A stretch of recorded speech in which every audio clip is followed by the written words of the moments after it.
You want to increase your sales, right? Yes, it's probably the number one item on any salesperson's business plan.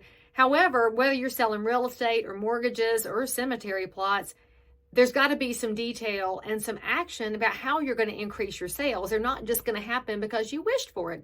So let's talk about one of the reasons salespeople get in the way. They, number one, forget that the goal is to get somebody else what they want. That's what I do in real estate. It's not about me forcing somebody to buy a house or sell a house. It's if they want to sell, how do I help them accomplish that? And if they want to buy, how do I help them accomplish that? It's about the steps and the process and how we get from point A to point B. You've got to remember that if you're the pushy person, you're not going to last long, especially in today's world where AI is not very pushy. It's also not as smart as the human relational intelligence. So you got to figure out that balance. And one of the ways you can figure that out is by understanding the second way to increase your sales.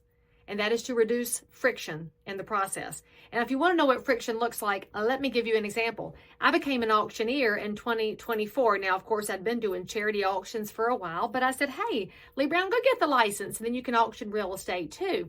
Well, in the process, I had to set up an auction software because that's not something that goes with my regular real estate platform.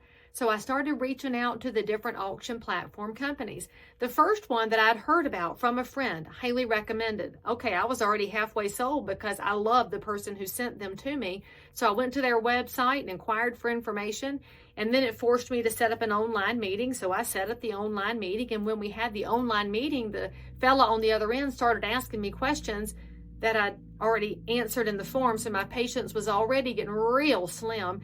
And then he said for me to set them up, I'd have to have another meeting. So it was find the website, set a meeting, have another meeting. And I said, all I want to know is how I get going. I'm ready to buy.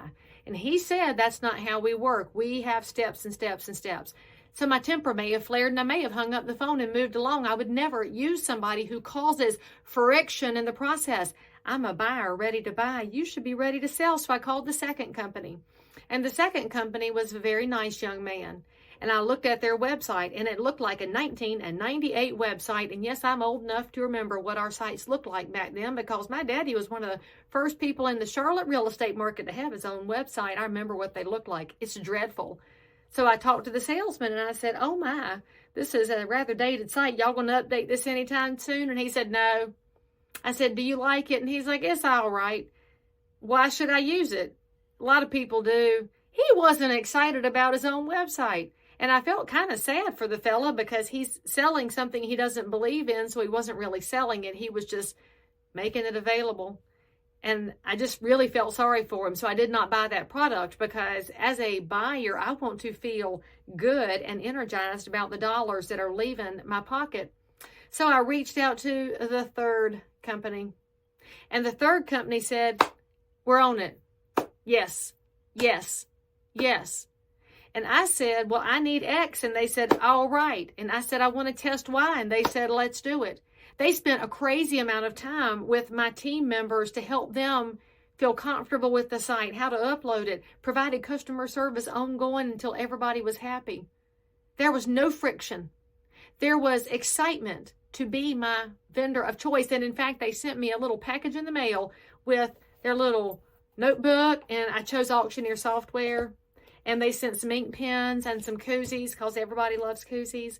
And I just want to remind you that if you want to sell more, you got to make it easy. Be available. Be the person who says, let's figure it out, not the person who says, it is what it is. That's frankly how a lot of people get themselves into a miserable rut in life. You just accept mediocre. Choose not to accept mediocre, whether you're the purchaser or the one doing the selling. And if you feel like you've gotten a little mediocre, my challenge to you, go ahead and take it up a notch. Figure out how to start saying yes. And then if you have to patch it together later, well, that'll be all right too. Check out some of my other videos and come back and hang out. Let me know what's given you some friction, whether it's in sales or life.